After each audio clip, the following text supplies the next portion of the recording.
Bienvenidos a su canal Tradidi Quod ed Acepi. No olvide darle like al video para que esta plataforma lo pueda recomendar a más personas. Comenzamos con nuestras oraciones. Pater noster qui es in celis, sanctificetur nomen tuum, adveniat regnum tuum, fiat voluntas tua, sicut in cielo et in terra.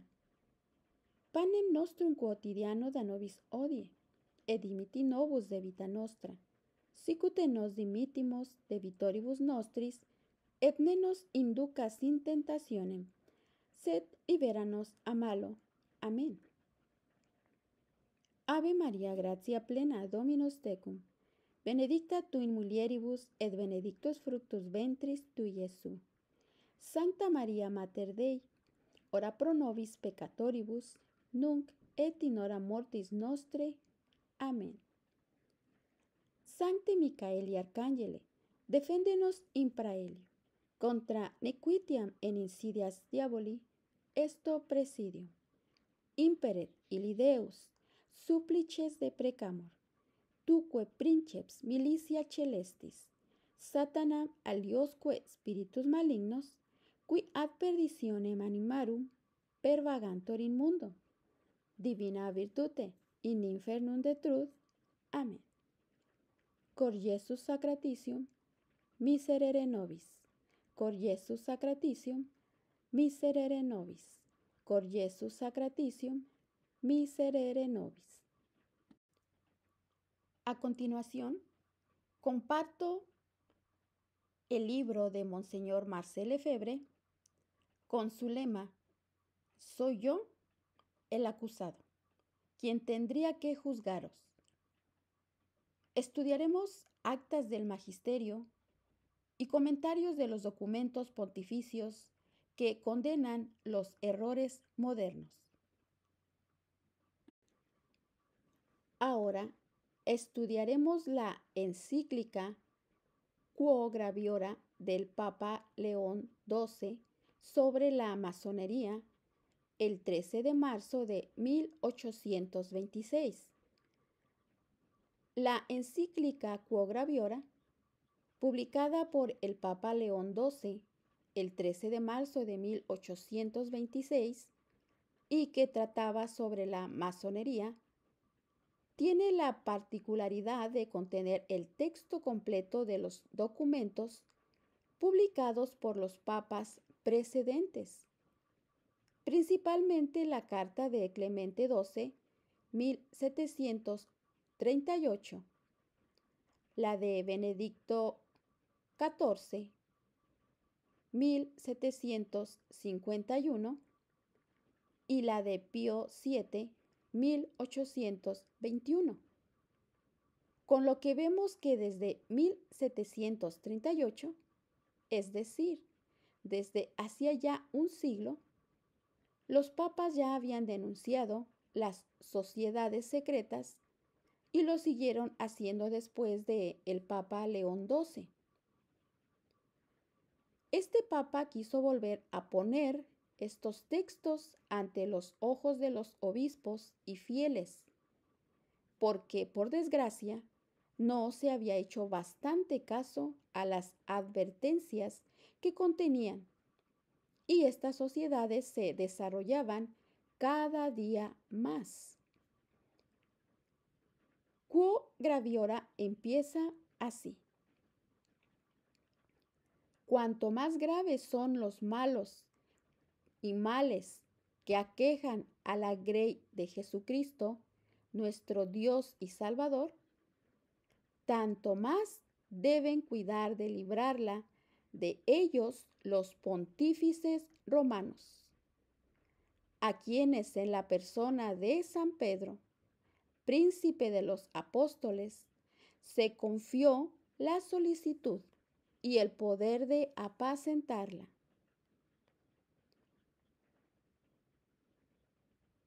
Corresponde pues a los pontífices, como a los que están expuestos por primeros centinelas para seguridad de la Iglesia, observar desde más lejos los lazos con que los enemigos del nombre cristiano procuran exterminar la Iglesia de Jesucristo, a lo que nunca llegarán, e indicar estos lazos a fin de que los fieles se guarden de ellos y pueda la autoridad neutralizarlos y aniquilarlos. Insisto, el Papa no vacila en decir, esas sectas amenazan a la Iglesia, es decir, quieren la ruina completa de la Iglesia. Y continúa el dicho documento. No solo se encuentra esta solicitud de los sumos pontífices en los antiguos anales de la cristiandad, sino que brilla todavía en todo lo que en nuestro tiempo y en el de nuestros padres han estado haciendo constantemente para oponerse a las sectas clandestinas de los culpables, que en contradicción con Jesucristo están prontos a toda clase de maldades. Y en ese momento introduce la carta del Papa Clemente XII. Veamos. Y cito lo siguiente. Cuando nuestro predecesor, Clemente XII, vio que echaba raíces y crecía diariamente la secta llamada de los francmasones, o con cualquier otro nombre, conoció por muchas razones que era sospechosa y completamente enemiga de la Iglesia Católica, y la condenó con una elocuente constitución expedida el 28 de abril de 1738, la cual comienza in eminente. Y el Papa Clemente XII, veamos, excomunión de los masones. Y la carta de Clemente XII dice lo siguiente. Habiéndonos colocado la divina providencia, a pesar de nuestra indignidad, en la cátedra más elevada del apostolado, para velar sin cesar por la seguridad del rebaño que nos ha sido confiado, hemos dedicado todos nuestros cuidados en lo que la ayuda de lo alto nos ha permitido. Y toda nuestra aplicación ha sido para oponer al vicio y al error una barrera que detenga su progreso,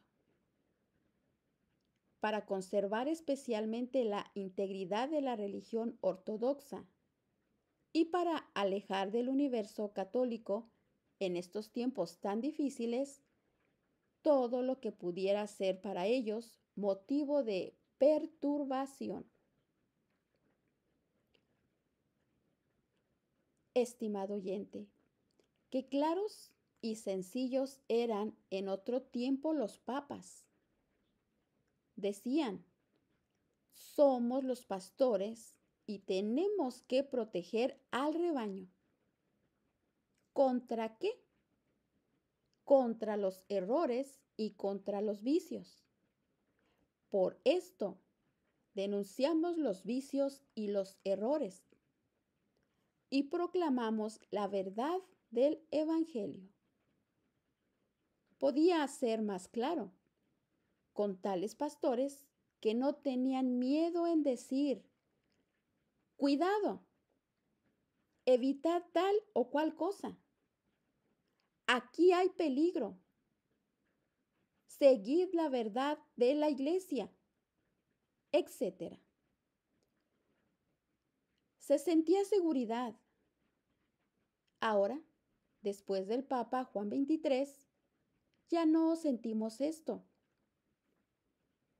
Antes de él, en 1950, el Papa Pío XII había escrito la Humani Generis, una encíclica fuerte y magnífica contra los errores de los tiempos modernos. Pero desde entonces parece como si ya no hubiera errores, o como si en los mismos errores hubiese elementos de verdad. Con esa porcioncita de verdad aparente, hubiese elementos verdaderos. La gente se traga el error que la recubre y el rebaño se envenena. Volvamos al Papa Clemente XII y cito lo siguiente. Nos hemos enterado, y el rumor público no nos ha permitido ponerlo en duda, que se nos han formado y que se afirmaban de día en día cientos y ciertos reuniones, agrupaciones, centros, agregaciones o conventículos que bajo el nombre de Liberi Muratori o francmasones o bajo otra denominación equivalente según la diversidad de lengua, en las cuales eran admitidas indiferentemente personas de todas las religiones y de todas las sectas, que con la apariencia exterior de una natural probidad, que allí se exige y se cumple, han establecido ciertas leyes, ciertos estatutos que las ligan entre sí y que en particular les obligan bajo las penas más graves, en virtud del juramento prestado sobre las Sagradas Escrituras, a guardar un secreto inviolable sobre todo cuanto sucede en sus asambleas. Estimado oyente, esta definición es maravillosa. Primeramente son hombres de todas las religiones, con una apariencia exterior de una natural probidad, es decir, la filantropía, haciéndose pasar por amigos del pueblo, del progreso, de la sociedad, lo mismo que hoy. Entre ellos siempre hay un pacto secreto que los compromete bajo penas graves, hasta la mu espacio erte, como después se supo, a un silencio inviolable. Es imposible saber exactamente qué se trama en estas sociedades. El secreto es absoluto. Los papas insisten en este hecho. Lo que se realiza de este modo solo puede ser malo, pues si hicieran cosas buenas, no habría motivos para no hacerlas a la luz del día, ¿cierto? El Papa Clemente XII enuncia luego las acusaciones de la Iglesia contra estas sociedades. En primer lugar, las sospechas que nacen en la mente de los fieles. Y cito lo siguiente. Pero como tal es la naturaleza humana del crimen que se traiciona a sí mismo, y que las mismas precauciones que toma para ocultarse lo descubren por el escándalo que no puede contener, esta sociedad y sus asambleas han llegado a hacerse tan sospechosas a los fieles que todo hombre de bien las considera hoy como un signo poco equívoco de perversión para cualquiera que las adopte. Si no hiciese nada malo, no sentirían ese odio por la luz. Y veamos que el Papa se apoya en cierta opinión pública. Los fieles prudentes y personas honradas juzgan que algo malo sucede en esas sociedades. Y cito lo siguiente. Por este motivo, desde hace largo tiempo, estas sociedades han sido sabiamente proscritas por numerosos príncipes en sus estados, ya que han considerado a esta clase de gente como enemigos de la seguridad pública. En aquel tiempo, Por supuesto, los estados eran católicos y los príncipes decidieron prohibir las sociedades secretas. Como vemos, el Papa funda su juicio en lo que sabe a través de personas que están en contacto con estas sociedades y proclama lo siguiente en dicho documento. Después de una madura reflexión sobre los grandes males que se originan habitualmente de esas asociaciones, siempre perjudiciales para la tranquilidad del Estado y la salud de las almas, y que por esta causa no pueden estar de acuerdo con las leyes civiles y canónicas. Instruidos por otra parte, por la propia palabra de Dios, que en calidad de servidor prudente y fiel, elegido para gobernar el rebaño del Señor, debemos estar continuamente alerta contra la gente de esta especie, por miedo a que, a ejemplo de los ladrones, asalte nuestras casas y al igual que los zorros, se lancen sobre la viña y siembren por doquier la desolación, es decir, el temor a que seduzcan a la gente sencilla e hieran secretamente con sus flechas los corazones de los simples y de los inocentes.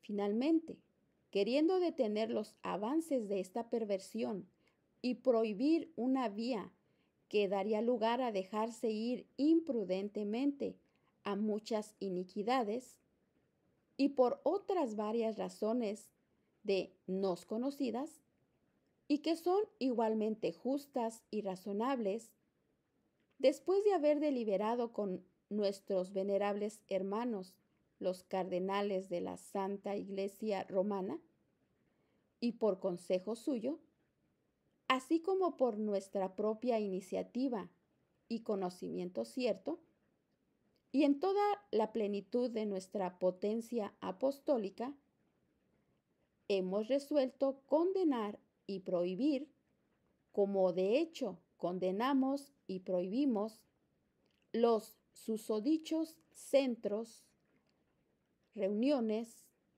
agrupaciones. Estimado oyente, esta definición es maravillosa. Agregaciones o conventículos de francmasones, o cualquiera que fuese el nombre con que le designen, por esta nuestra presente constitución valedera y valedora a perpetuidad. Por todo aquello, prohibimos muy expresamente y en virtud de la santa obediencia a todos los fieles, sean laicos o clérigos, seculares o regulares, que entren por cualquier causa y bajo ningún pretexto en tales centros, reuniones, agrupaciones antes mencionados, ni favorecer su progreso, recibirlos u ocultarlos en sus casas, ni tampoco asociarse a los mismos, ni asistir, ni facilitar sus asambleas, ni proporcionarles nada, ni ayudarles con consejos, ni prestarles ayuda o favores en público o en secreto,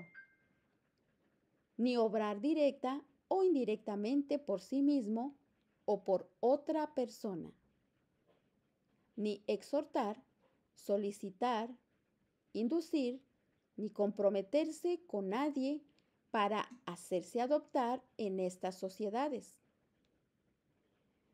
asistir a ellas, ni prestarles ninguna clase de ayuda o fomentarlas. Les ordenamos, por el contrario, abstenerse completamente de estas asociaciones o asambleas bajo la pena de excomunión. Estimado oyente, tal es el primer documento que el Papa Clemente XII se inquietaba por las acciones secretas que llevaban a cabo esas sociedades, y por eso excomulgó a los que asistían a sus reuniones. Sin embargo, esta carta, podemos decir esta bula de 1738, no fue suficiente. Muchos decían que no habiendo confirmado expresamente Benedicto XIV las letras de Clemente XII, muerto pocos años antes, no sustituía ya la pena de excomunión. Esto le hizo decir al Papa León XII lo siguiente: no parecieron suficientes todas estas precauciones a Benedicto XIV, también predecesor nuestro de venerable memoria.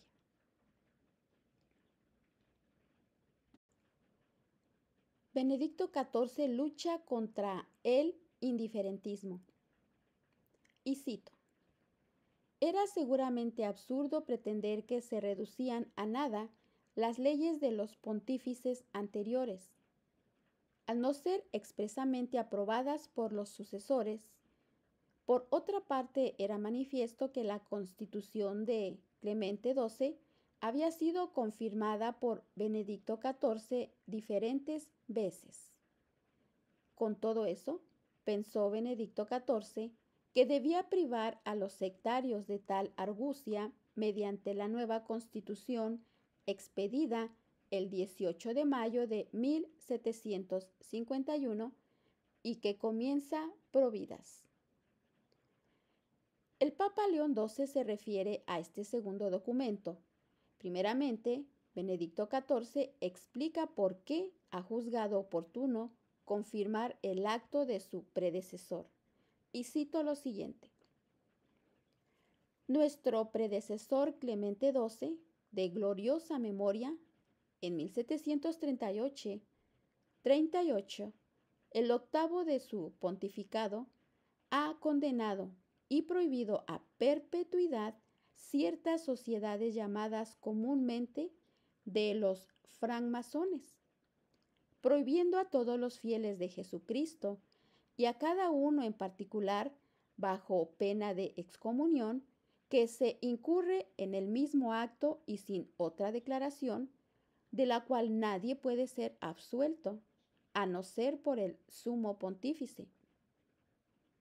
Pero como se ha visto y nos hemos sabido que no existe temor de asegurar y publicar que la mencionada pena de excomunión dada por nuestro predecesor no tiene ya vigencia, y como también algunos hombres piadosos y temerosos de Dios nos han insinuado que, para quitarles toda clase de subterfugios a los calumniadores y para poner de manifiesto la uniformidad de nuestra intención con la voluntad de nuestro predecesor, es necesario acompañar el sufragio de nuestra confirmación a la constitución de nuestro mencionado predecesor. Estimado oyente, veamos cómo aquí el Papa confirma con claridad lo que había dicho Clemente XII, aunque luego de algunas razones suplementarias que hay que estudiar, puesto que las precisa con mucha claridad, en la primera repite con fuerza lo que ya había advertido Clemente XII. Y Benedicto XIV añade lo siguiente, y cito: de lo que puede resultar evidentemente cualquier clase de males para la pureza de la religión católica. Hay que recordar que los papas han luchado siempre contra el indiferentismo, el error que consiste en decir que todas las religiones son buenas, que cada persona puede tener la suya y que no hay que poner la católica por encima de las demás. Esto contradice a la verdad católica. Un católico no lo puede aceptar. Por esto los papas han luchado siempre contra estas reuniones denominadas interconfesionales, sindicatos o congresos, en los que se da la impresión de que todas las religiones son iguales y que ninguna tiene más valor que las demás. Es algo absolutamente contrario a nuestra fe. Hay algunos casos en los que se puede llegar a un acuerdo espontáneo ante un acontecimiento o una catástrofe, como un terremoto, un maremoto o un ciclón, en que todo el mundo está en la misma desgracia, o en tiempos de guerra, etc. En ese caso, ponerse de acuerdo con un grupo de otra religión para ayudar a los demás es una acción puntual que no compromete a la fe. Es un acto de caridad y algo perfectamente normal. Pero es peligroso crear instituciones permanentes porque no se tienen los mismos principios. Yo recuerdo muy bien que tuvimos dificultades parecidas en Camerún. El gobierno había propuesto una ayuda a las escuelas privadas. A algunos les pareció muy ingenioso decir, hay escuelas privadas católicas y protestantes. Unámonos para presentar nuestras exigencias, reclamos y programas, y así seremos más fuertes. Y resultó que los que, a pesar de los consejos de los obispos, actuaron así, se dejaron engañar por los protestantes, pues un buen día estos últimos decidieron que había que aceptar todo lo que proponía el gobierno, ya sea en los programas o en la implantación de las escuelas, siendo que había cosas inadmisibles para un católico. Fue algo que casi arruinó a las escuelas católicas. Se produjo una ruptura y la situación fue peor que antes. Volvamos al razonamiento de Benedicto XIV contra la masonería. Y cito, la segunda es el estrecho e impenetrable pacto secreto, en virtud del cual se oculta todo lo que se hace en estos conventículos, por lo cual podemos aplicar con razón esta sentencia. Las cosas buenas aman siempre la publicidad. Los crímenes se cubren con el secreto. La tercera es el juramento que ellos hacen de guardar inviolablemente este secreto, como si pudiese serle permitido a cualquiera apoyarse sobre el pretexto de una promesa o de un juramento, para negarse a declarar si es interrogado por una autoridad legítima sobre si lo que se hace en cualquiera de esos conventículos no es algo contra el Estado y las leyes de la religión o de los gobernantes. La cuarta es que esas sociedades no son menos contrarias a las leyes civiles que a las normas canónicas.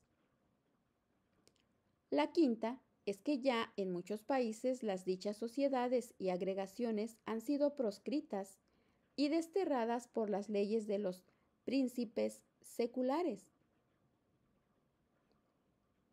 Evidentemente se podrá objetar que los príncipes obran así porque estas sociedades les estorban y que eso no quiere decir que siempre sean malas.